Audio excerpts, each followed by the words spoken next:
ओम श्री गणेशाय नमः। मित्रों, आपके और आपके परिवार पर भगवान गणेश जी की कृपा सदैव बनी रहे। आज हम भगवान श्री गणेश की महिमा और उनकी दो कहानियों का श्रवण करेंगे। चलिए शुरू करते हैं। पौराणिक कथा है कि माता पिता के परम भक्त श्री गणेश थे। एक बार सभी देवतागण अपने वाहनों के शक्ति परीक्षण के लिए एकत्रित हुए, परंतु गणेश जी असमंजस में थे, क्योंकि परीक्षा इस बात की थी कि संपूर्ण ब्रह्मांड की परिक्रमा सर्वप्रथम कौन पूरी करेगा। छोटे से मूषक के साथ यह कैसे संभव होगा। दौड़ आरंभ होते ही अति बुद्धिमान श्री गणेश जी ने माता पिता शिव पार्वती जी को प्रणाम कर उन्हीं की प्रदक्षिणा की और स्पर्धा में प्रथम आए। उन्होंने इसके पीछे तर्क दिया कि माता पिता मूर्तिमान ब्रह्मांड है तथा उनमें ही सभी तीर्थों का वास है, और साथ ही यदि माता पिता स्वयं त्रिपुरारी शिव जी तथा माता पार्वती हों तो कहना ही क्या है। संपूर्ण देवमंड उनके इस उत्तर पर साधु साधु कह उठा तथा उन्हें अपने माता पिता से सभी पूजाओं विधि विधानों में प्रथम पूजन होने का वरदान मिला। यह उनके बुद्धि कौशल पर अर्जित वरदान था। स्पष्ट है कि श्री गणेश जी की पूजा से आरंभ की गई विधि में कोई बाधा नहीं आती, क्योंकि वे अपने बुद्धि चातुर्य से प्रत्येक बाधा का शमन कर देते हैं। जब एक समय महर्षि वेद व्यास जी को जब महाभारत की कथा को लिपिबद्ध करने का विचार आया तो आदिदेव ब्रह्मा जी ने परम विद्वान श्री गणेश जी के नाम का प्रस्ताव रखा। तब गणेश जी द्वारा यह शर्त रखी गई कि वे कथा तब लिखेंगे जब लेखन के समय उनकी लेखनी को विराम ना करना पड़े।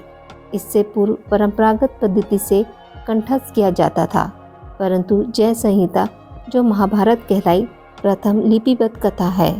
अतः आर्य संहिता में लेखन की परंपरा के प्रारंभकर्ता पार्वती पुत्र हैं। गणेश जी की पहली कहानी।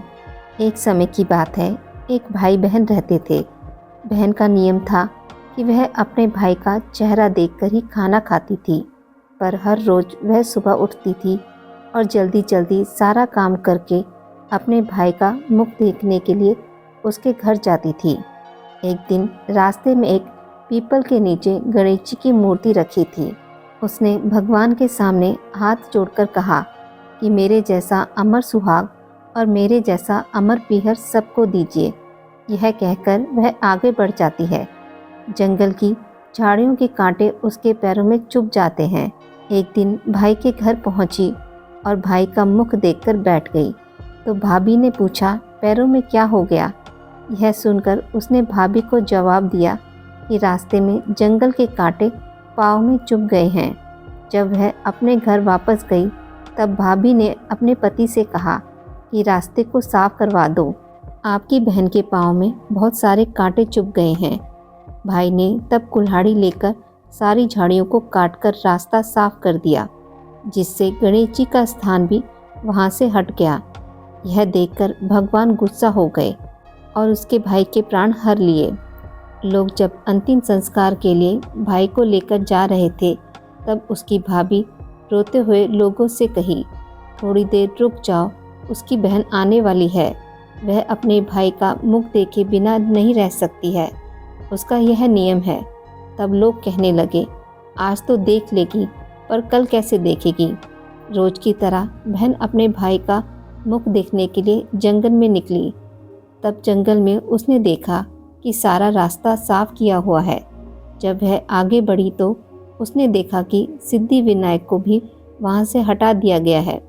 तब उसने जाने से पहले गणेश जी को अच्छे स्थान पर रखकर उन्हें स्थान दिया और हाथ जोड़कर बोली, भगवान मेरा जैसा अमर सुहाग और मेरा जैसा अमर पीहर सबको देना। और फिर बोलकर आगे निकल गई। भगवान तब सोचने लगे, अगर इसकी नहीं सुनी तो हमें कौन मानेगा, हमें कौन पूजेगा। तब सिद्धि विनायक ने उसे आवाज़ दी, बेटी इस खेजड़ी की 7 पत्तियां लेकर जा और उसे कच्चे दूध में घोलकर भाई के ऊपर छींटा मार देना, वह उठकर बैठ जाएगा। यह सुनकर जब बहन पीछे मुड़ी तो वहाँ कोई नहीं था। फिर वह सोचने लगी कि ठीक है, जैसा सुना वैसा कर लेती हूँ। फिर वह 7 खेजड़ी की पत्तियां लेकर अपने भाई के घर पहुंची। उसने देखा वहाँ कई लोग बैठे हुए हैं, भाभी बैठी रो रही है और भाई की लाश रखी हुई है। तब उसने उन पत्तियों को बताए हुए नियम के अनुसार भाई के ऊपर छिड़क दिया। भाई उठकर बैठ गया। भाई बहन से बोला, मुझे बहुत गहरी नींद आ गई थी। तब बहन बोली, यह नींद किसी दुश्मन को भी ना आए, और उसने सारी बात अपने भाई को बता दी। गणेश जी की दूसरी कहानी। एक बार की बात है, एक बुढ़िया श्री गणेश जी की बहुत बड़ी भक्त थी। वह हमेशा भगवान गणेश जी की पूजा और उनकी आराधना किया करती थी। साथ ही वे भगवान श्री गणेश जी का व्रत भी किया करती थी और कथा भी सुनती थी। लेकिन उस बुढ़िया माई के पास भगवान गणेश जी की एक भी अच्छी मूर्ति नहीं थी। वह हमेशा सोचती थी कि अगर कहीं से भगवान श्री गणेश जी की मूर्ति मिल जाए तो मुझे उनकी पूजा और आराधना करने में और अच्छा लगेगा। उसके पास सिर्फ एक मिट्टी के गणेश जी की प्रतिमा थी और वह पानी के कारण दिन प्रतिदिन मूर्ति गलती जाती थी। इसी कारण वह परेशान रहा करती कि कोई उसे एक मूर्ति लाकर दे दे। एक दिन की बात है, वह बुढ़िया कहीं जा रही थी तो उसने रास्ते में देखा कि एक मिस्त्री घर के पत्थर को काटकर उसे तराश रहा था। तभी उस बुढ़िया माई ने उस पत्थर को काट रहे मिस्त्री को कहा कि मुझे भगवान श्री गणेश की प्रतिमा इस पत्थर से बनाकर दे दो, भगवान तुम्हारा भला करेंगे। तब वह मिस्त्री कहता है कि जितनी देर में तुम्हारी मूर्ति बनाऊंगा इतने में एक दीवार खड़ी कर सकता हूँ। मिस्त्री बोला, बुढ़िया माई तुम यहाँ से चली जाओ, मेरे पास समय नहीं है कि मैं तुम्हारी मूर्ति बनाऊं। तभी बुढ़िया माई गुस्से से वहाँ से जाने लगी और वहाँ से जाते जाते मिस्त्री को कह गई कि भगवान करे तुम्हारी दीवार टेढ़ी हो जाए। उस समय से लेकर जब भी मिस्त्री दीवार बनाने की कोशिश करता वह टेढ़ी हो जाती थी। आखिर दीवार तोड़ते तोड़ते शाम हो गई। जैसे ही दोबारा दीवार का काम शुरू किया, दीवार फिर से टेढ़ी हो गई।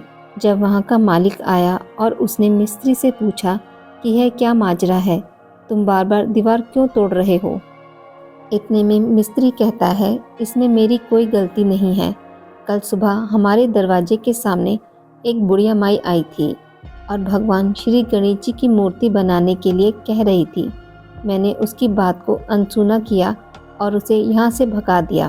तभी बुढ़िया माई जाते जाते यह कह गई कि तुम दीवार बनाओ तो तुम्हारी यह दीवार टेढ़ी हो जाए। तभी उस जगह के मालिक ने उस बुढ़िया माई को वहाँ बुलवाया और कहा कि मैं आपको एक सोने के गणेश जी की प्रतिमा देता हूँ, तुम मेरी इस दीवार को सीधा कर दो ताकि मैं अपने काम को आगे बढ़ा सकूं। अगर सही समय पर काम नहीं हुआ तो मेरा बहुत बड़ा नुकसान हो जाएगा। यह सुनकर बुढ़िया माई ने उस दीवार को सीधा करने के लिए गणेश जी भगवान की पूजा आराधना की और सोने की मूर्ति लेकर वहाँ से चली गई। जैसे ही बुढ़िया माई जाती है, दीवार पर काम दोबारा शुरू किया जाता है और दीवार इस बार बिल्कुल सीधी बनती है।